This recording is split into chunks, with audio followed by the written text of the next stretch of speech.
Bienvenue à tous dans cette nouvelle analyse clinique. Aujourd'hui, on s'attaque à un grand classique de nos cabinets. Le fameux choc frontal entre l'alarme d'attachement chez la femme et le silence protecteur chez l'homme.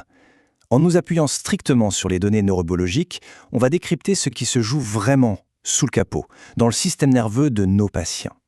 Alors, avant toute chose, il faut absolument recadrer un comportement qu'on voit souvent d'un très mauvais œil. En thérapie, on entend parler de stonewalling ou du fameux mur de glace, mais les données cliniques nous poussent à voir les choses autrement. Ce silence masculin, c'est pas une fuite, c'est en fait un outil de régulation émotionnelle interne. L'homme utilise son cortex préfrontal pour se calmer et éviter que la situation n'explose. Bref, c'est un mécanisme neurologique d'autopréservation tout à fait naturel et même positif quand on le comprend bien. Voici notre feuille de route. 1. Le cerveau face au silence. 2. Les symptômes de la colonisation. 3. L'autorégulation clinique. Et enfin 4. La structuration du retrait protecteur. On attaque tout de suite avec la première partie, le cerveau face au silence et ses fondements neurobiologiques.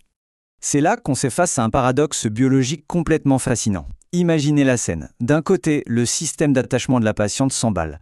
Face au silence, le cerveau féminin, qui possède une très forte connectivité entre l'amygdale, le centre de la peur, et l'insula, perçoit l'absence de voix comme une menace vitale. L'amygdale hurle littéralement au danger. Pourquoi ? Parce qu'elle a absolument besoin de la prosodie vocale, de la mélodie de la parole, pour co-réguler son système nerveux. Mais, et c'est un grand mais, simultanément, le cortex orbitofrontal évalue le statut du partenaire.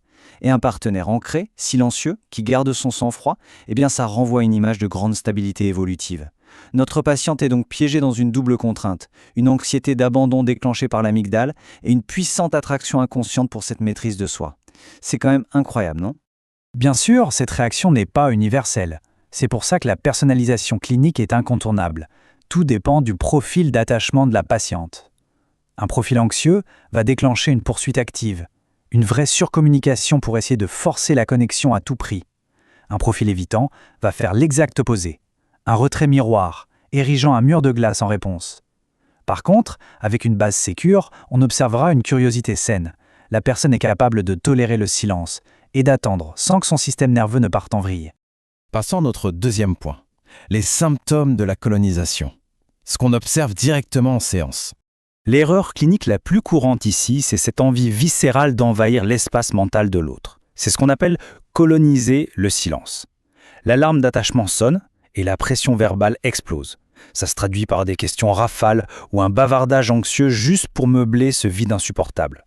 Le gros problème, physiologiquement parlant, c'est que ça empêche complètement le partenaire de décompresser. Et le pire du pire, c'est que cette hypervigilance pousse souvent à déterrer de vieilles disputes pile au moment où l'autre essaye désespérément de s'apaiser. C'est un auto-sabotage parfait de la régulation du couple. Il faut bien comprendre que le cerveau a une sainte horreur du vide. C'est le danger de ce qu'on appelle le récit par défaut.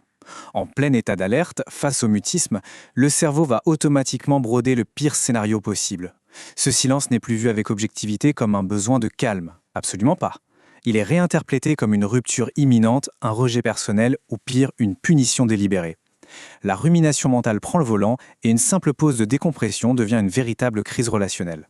Voyons l'impact de tout ça sur la communication, avec une distinction neurologique cruciale que nous devons enseigner à nos patients. D'un côté, on a la demande de réassurance. Sous l'effet de l'anxiété, exiger continuellement d'être rassuré draine l'énergie du partenaire. Ça crée une dette émotionnelle énorme et ça relance la boucle du stress. De l'autre côté, on a la demande de contact. Là, il s'agit juste de signaler qu'on est là. Un regard bienveillant, une main sur l'épaule, on n'exige aucune réponse immédiate. Et devinez quoi ? Ça renforce la sécurité sans ajouter la moindre charge mentale au système nerveux de l'autre.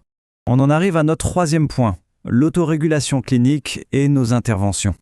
On se base ici directement sur la théorie polyvagale de Stephen Porges.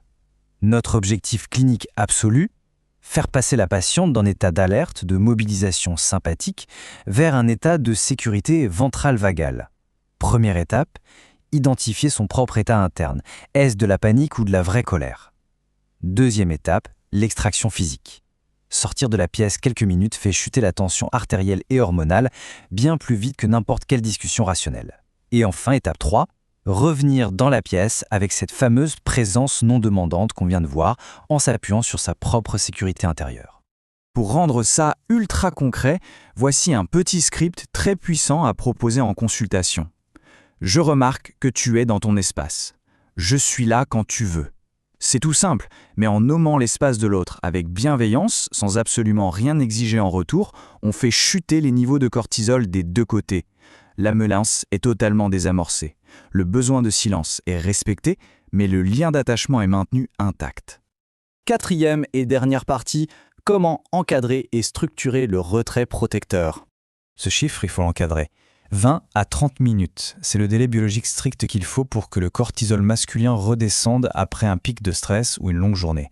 J'aime beaucoup utiliser l'analogie de la batterie sociale pour expliquer ça en thérapie. Quand le partenaire rentre chez lui, sa batterie sociale est souvent complètement à plat. Il a un besoin viscéral de se brancher sur un chargeur, et ce chargeur, c'est le silence. Il a besoin de 20 à 30 minutes ininterrompues. Si on interrompt cette charge avec des requêtes verbales, la batterie reste à zéro. La régulation échoue et c'est là qu'on se retrouve avec un retrait agressif ou défensif ou au lieu d'un partenaire prêt à échanger. Conséquence directe, on doit apprendre aux hommes à structurer consciemment ce moment de silence. C'est le vrai point de bascule en thérapie. Pour ne pas déclencher l'alarme d'attachement de leur partenaire, ils doivent impérativement donner le mode d'emploi de leurs besoins. D'abord, on communique l'origine. Un simple « je suis épuisé par ma journée » évite que la partenaire ne prenne le silence contre elle.